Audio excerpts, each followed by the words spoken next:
Hello, welcome everyone. I am Stukov, as you may well know, and I'm trying something very new today. I am trying to play a tabletop game of Pathfinder. The adventure is called Master of the Fallen Fortress. It's more or less a test run for futures. The interesting thing here is I'm alone. So I have an AI, Claude AI, who is going to be the GM, as well as controlling a few party members. I am expecting that the language model will make plenty of mistakes, but we'll see how it goes. If it's fun, I'll do more of this kind, because Pathfinder is an incredible fun setting.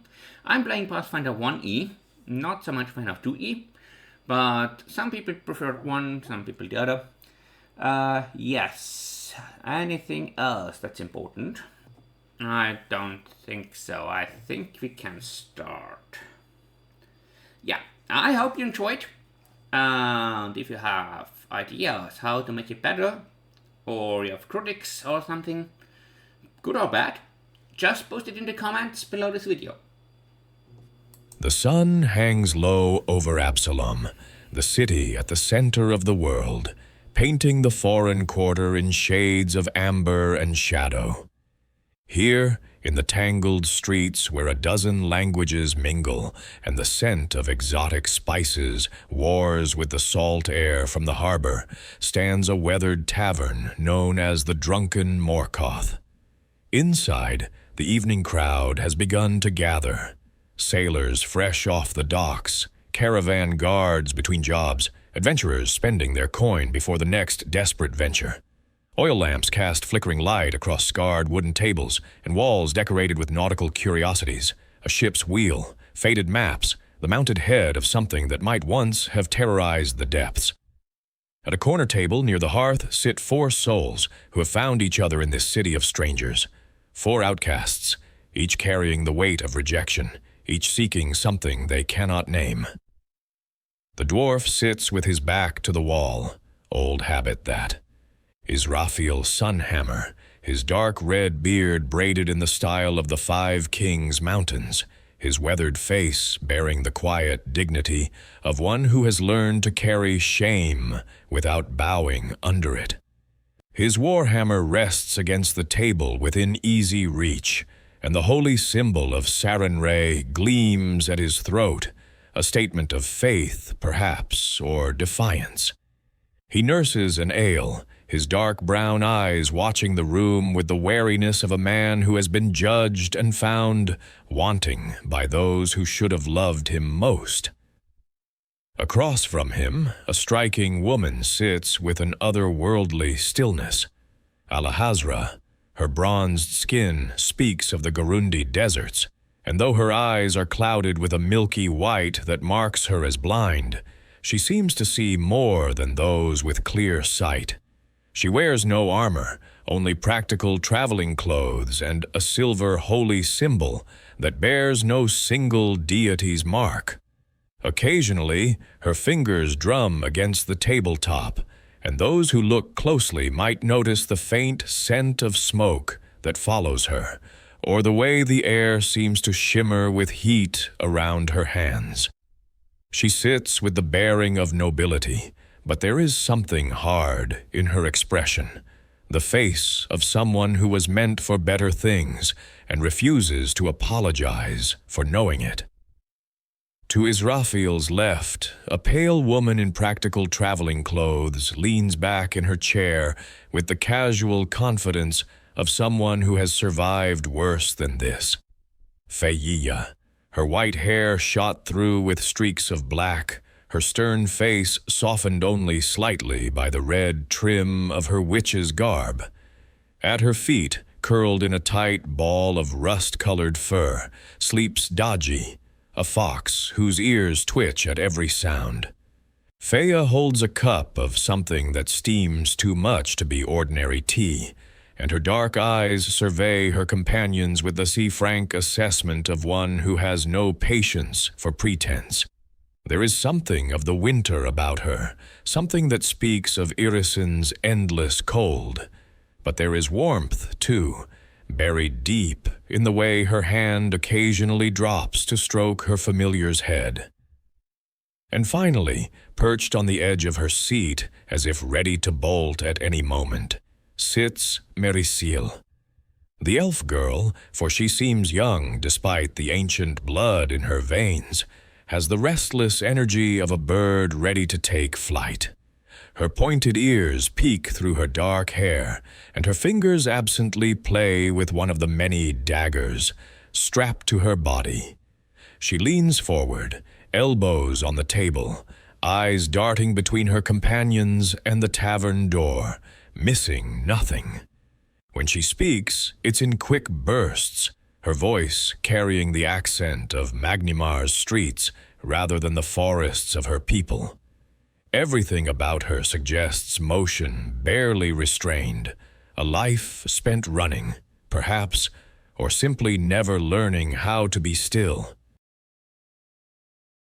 4 of them sit in a companionable silence, the kind that comes from shared understanding rather than shared history. They have been in Absalom for nearly a week now, crossing paths in the cheap boarding houses near the docks, sharing meals because coin goes further when split 4 ways, and gradually realizing that they are, perhaps, less alone than they thought. It is Merisiel who breaks the silence, her voice eager. So, did anyone else hear the rumors about the earthquake? The one that opened up that old tower in the Cairnlands? She leans even further forward, nearly knocking over her untouched ale. They're saying it's been sealed for centuries. Like, since the Age of Enthronement or something. And now it's just open. Nobody's gone in yet because, cursed tower full of ancient evil, probably. But that means... That means it's probably trapped and full of things that want to kill us. Fea doesn't look up from her tea as she speaks, her tone suggesting she's simply stating an obvious fact. And whoever sealed it probably had a good reason. Going in there would be stupid. Which is exactly why we're all thinking about doing it, isn't it? Does anybody of you know who lived in there before it was sealed? Alahazra's milky eyes don't move, but her head tilts slightly toward Israfel, and there's a ghost of a smile on her lips. The expression of someone who has been waiting for exactly this question. The Cairnlands are littered with siege castles, dozens of them, each one a monument to some warlord's arrogance. Conquerors who thought they could take Absalom, the city that has never fallen. Most date back to the Age of Enthronement, some even earlier. The armies would build these fortresses as staging grounds for their assaults on the city walls. And one by one, they failed. Their leaders died, their armies scattered, and their castles were left to rot in the Badlands. As for this particular tower, no one remembers. That's the curious part. The locals call it the Fallen Fortress now, but its original name has been lost to time. Whoever commanded it, whatever army they led, all forgotten. The only thing that survived was the magic that sealed it. Wait, so it was magically sealed? Like, on purpose? After someone died? Obviously. You don't seal something with magic unless you want to keep something in, or keep people out. Either way, we're probably going to regret opening it. But to answer your question directly, Israfel, no. No one knows who lived there. The records are lost, if they ever existed. Which means, whatever we find inside will be a discovery. History waiting to be uncovered. The kind of thing the Pathfinder Society would pay good coin to document. Wait, the Pathfinder Society? Those explorer people? You think they'd actually pay us for going in there? None knows what is in the tower. Could be anything. Going there will be dangerous. but the potential riches would allow us to live carefree for a time. I still have a few things to discuss with my clan. I will go there, if need be, alone. But I would feel better with you at my side. The whispered words hang in the air between them. For a moment, the tavern noise seems to fade. The clatter of mugs, the burst of laughter from the bar, the bard tuning his lute in the corner. The three women exchange glances, Alahazra's clouded eyes turning first to Feya, then toward where Mariciel sits. Something unspoken passes between them. Things to discuss with your clan.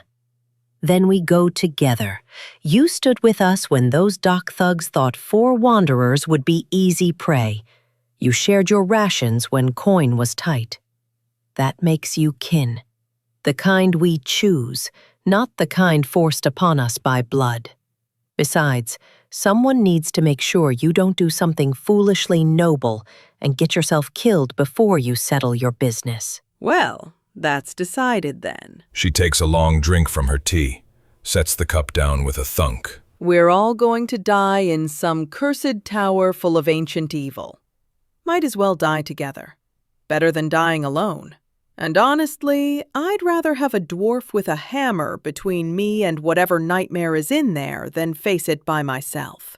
You're built like a wall. Daji yips softly at her feet, tail twitching. Yes, I know. We're all idiots. But they're our idiots. Okay, so we're doing this. We're actually doing this. But we should, have a plan, right? I mean, I can scout ahead. I'm good at not being seen. And I can handle locks and traps. That's what I do. But if there are things that want to eat us, I'm going to need you to stand in front and look scary with that hammer. And Alahazra can do her fire thing. And Feya can hex things? Make them sleep? I don't know how witch magic works, but it's creepy and effective. I want to make sure we all come back from this, you know? Nobody gets left behind. We stick together. Then it's settled. Tomorrow morning, we gather our gear and head for the Cairnlands. Tonight, we drink, not too much, and rest. The fallen fortress has waited centuries. It can wait one more night. The 4 of them sit in comfortable silence for a moment. 4 outcasts who have found something rare in this vast, uncaring world.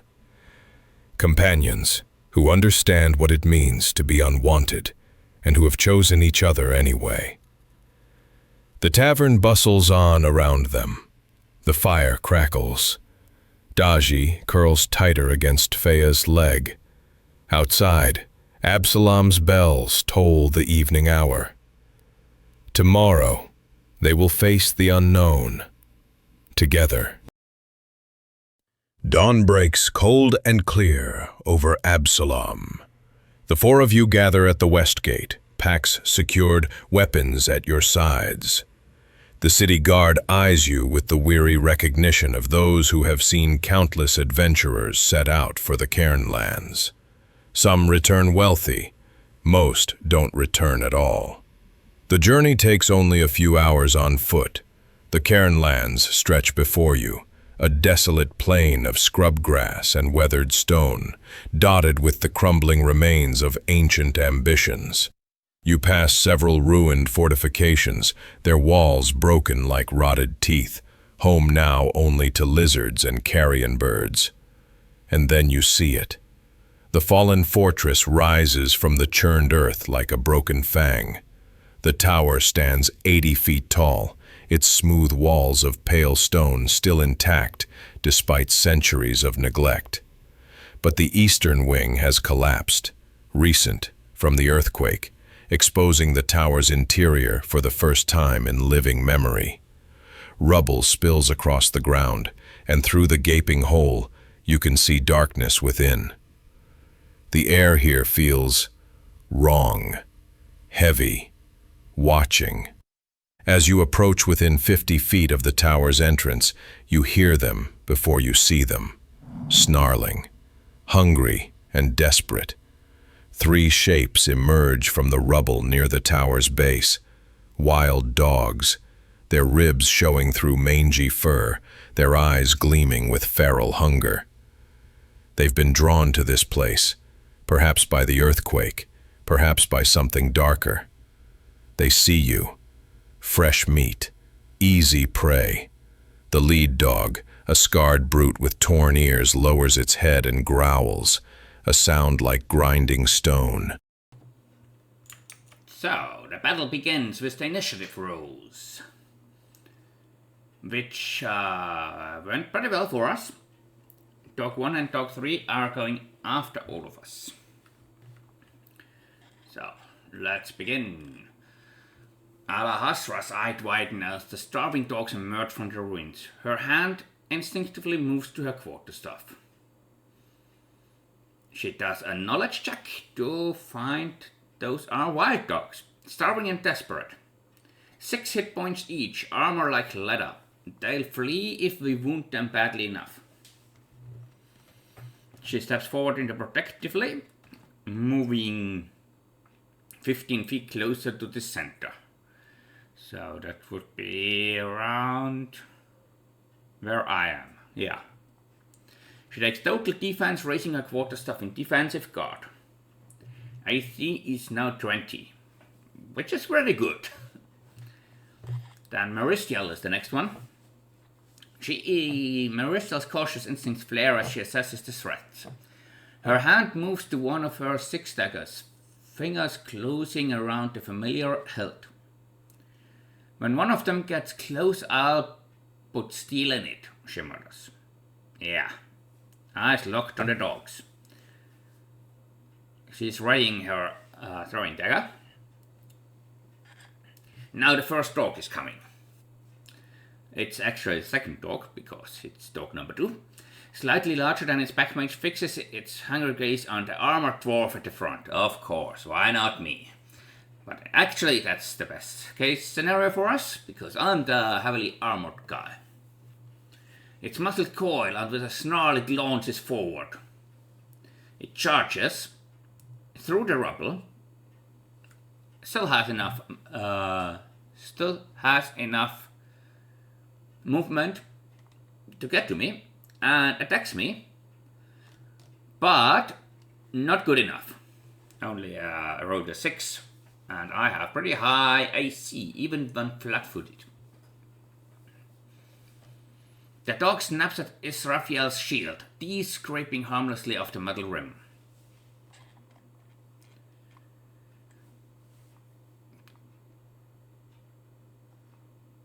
And now it's my turn. So dog 2 just charged me. It is now melee with me. 1 and 3 are still 30 to 40 feet away. Yeah. I'm no longer flat-footed, so I could attack him with a warhammer, or throw a throwing axe, or move or something.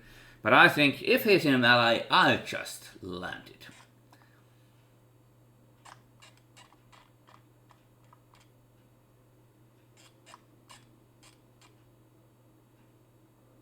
You rebel dog almost made a stain on my shield. Now feel my warhammer. Israfel plants his feet firmly and brings his warhammer around in a devastating horizontal arc. The weapon cuts through the air with a deadly whistle as the desperate dog tries to dodge. Pretty good attack roll against a pretty bad AC, which means that's a hit. The hammerhead connects with the sickening crack against the dog's ribcage. Bone splinters beneath the impact as the beast is knocked sideways, yelping in pain, with 7 damage, which means it's dead. Feya and Dachi. Dachi just jumps off the shoulder from Feya and runs away as fast as he can.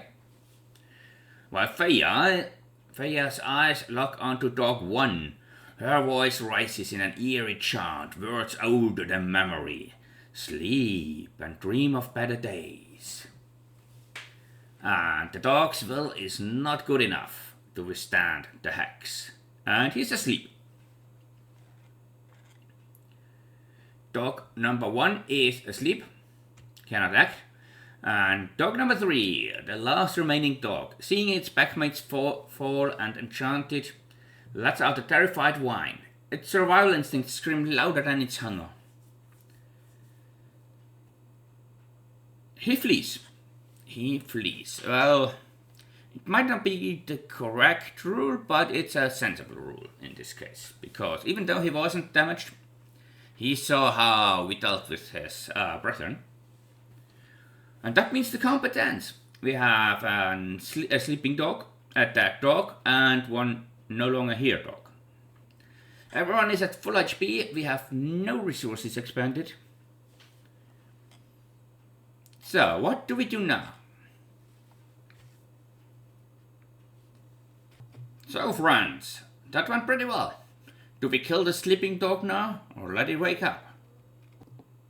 The battle's echoes fade as you stand over the sleeping dog, its chest rising and falling peacefully despite the carnage around it. The dying dog nearby gasps its last breath and goes still. It's just a starving animal, driven by hunger. We could let it live.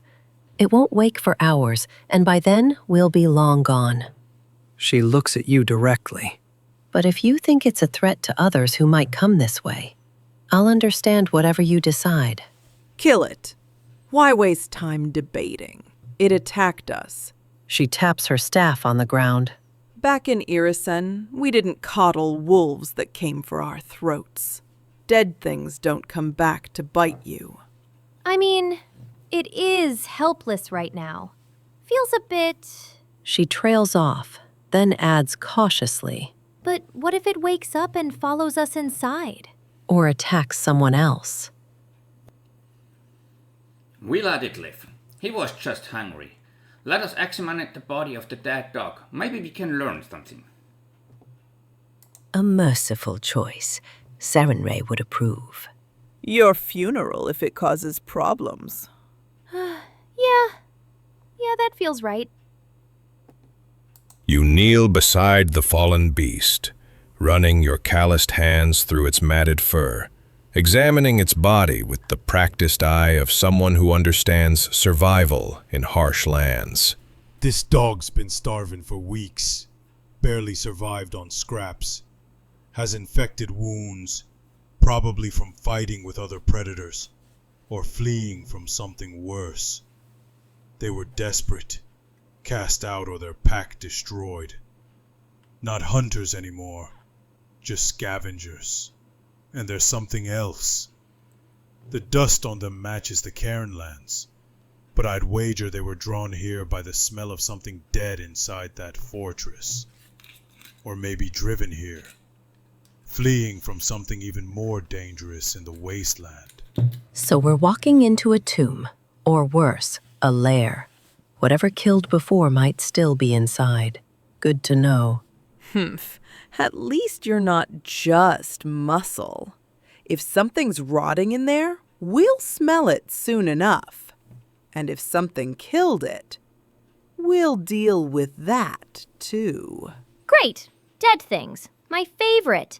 At least if there are traps inside, starving dogs wouldn't have set them off. That's... something?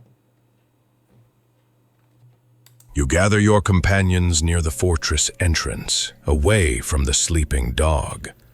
The collapsed opening yawns before you, darkness beyond promising both danger and discovery.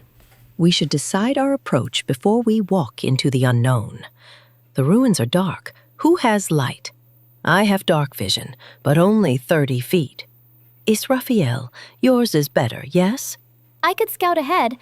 Check for traps, see what we're walking into. But I don't have dark vision, and if I use my lantern, anything inside will see me coming from a mile away. Maybe I should stay close? Use my, what do you dwarves call it? Trap-finding senses while we move as a group? Back in Irisen, we learned not to split up in ruins.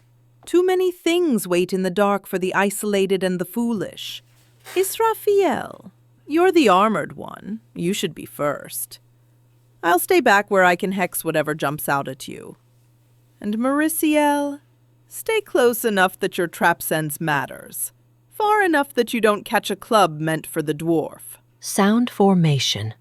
I can support Israphael in melee if needed, and my touch of flame ignores armor, useful against heavily armored foes, though I should conserve it when possible. Only 6 uses per day. Yes, that marching order sounds sensible. I will lead. We cannot dare the dark. I prefer enemies that I can see to lurking uncertainty. 1 sunrod for the group should be enough if we stay close, yes. Fea nods curtly and pulls out one of her 2 sunrods from her pack. With a sharp crack, she breaks the seal. The sunrod flares to life with brilliant, steady light, bright enough to illuminate 60 feet in all directions with normal light, and another 60 feet beyond that in shadowy illumination. Much better. This is an ancient fortress that no one has entered in forever. We move very cautiously. Mariciel, I need your eyes on every stone, every shadow. If there's a trap, I'm counting on you to spot it before I step on it. You got it. I'll check everything. Just don't rush me. Traps in old ruins can be nasty. Let's get this over with. The longer we stand here talking, the more time things inside have to prepare for us. Wisdom and caution. Good traits for exploring tombs. I am ready. The sunrod's light pushes against the ancient darkness as you step through the collapsed opening. Cool air washes over you, carrying the smell of dust, old stone, and something else. Something musty and organic. So, this is where this session ends. It just was not a lot of fighting yet. It was mostly building the story, having some narration.